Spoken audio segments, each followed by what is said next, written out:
ইজতেমার ময়দানে মারামারি কেন? এখানে আসলে ইন্ধনদাতা কারা? জনমনে যখন এমন প্রশ্ন, তখন আমরা সরজমিনে চলে গেলাম ইজতেমার ময়দানে, দেখলাম ভিন্ন চিত্র। আসল তবলিগলা যারা, ওই পাশে যারা আসল তবলিগলা আছে, তারা এরকম উগ্রবাদী না। এখানে তৃতীয় পক্ষ একটা কাজ করতেছে, এটা কমন একটা জিনিস। এটা সবাই আপনারা মিডিয়ার লোকও জানেন, প্রশাসনের লোকও জানে।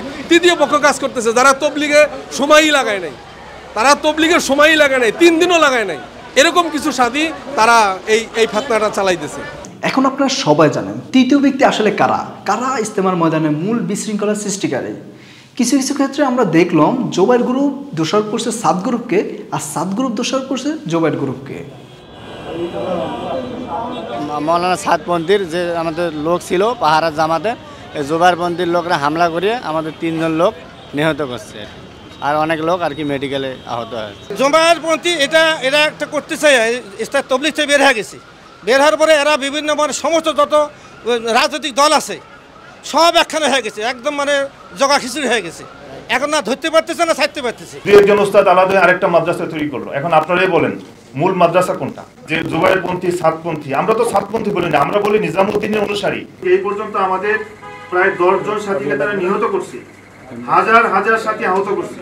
আচ্ছা, আপনাদের আরেকটা তথ্য নিশ্চয় মনে আছে, কিছুদিন আগে ভারত থেকে দাবি উঠেছে বাংলাদেশের সংখ্যালঘুর উপর নির্যাতন হচ্ছে, যার রেশ এখনও অনেকটাই রয়ে গেছে। তাহলে কি এই তাবলিগ জামাতের লোকেরা কি সংখ্যালঘু ছিল? প্রশ্ন আপনাদের কাছে।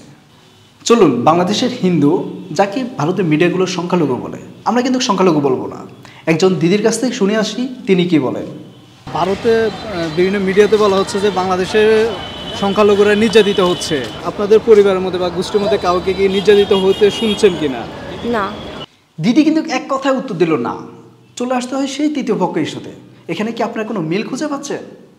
তাহলে কি ভারতের মিডিয়াগুলো বাংলাদেশ নিয়ে মিথ্যাচার অপপ্রচার করতেছে? ভারতে বিভিন্ন মিডিয়া প্রচার করতেছে আপনারা মানে বাংলাদেশে নাকি হিন্দুরা সংখ্যালঘুরা অনেক নির্যাতিত হচ্ছে, অনেকে বাড়িঘর পুড়ে দেওয়া হচ্ছে। এটা একটা মিথ্যা গুজব ছড়াইতেছে। আমরা তবলিগালার যতটুকু জানি, আমাদের গ্রামে হিন্দু আছে, আমরা একসাথে বসে চা খাইতেছি, করতেছি, কথাবার্তা বলতেছি। আমাদের এলাকায় অনেক হিন্দু আছে, হাজার হাজার হিন্দু আছে, তাদের সাথে কোনো সংঘাত নেই, কোনো আক্রমণ। এগুলো মিথ্যা কথা চালাইতেছে। এটা তৃতীয় পক্ষে একটা এগুলো মিথ্যা কথা চালায়।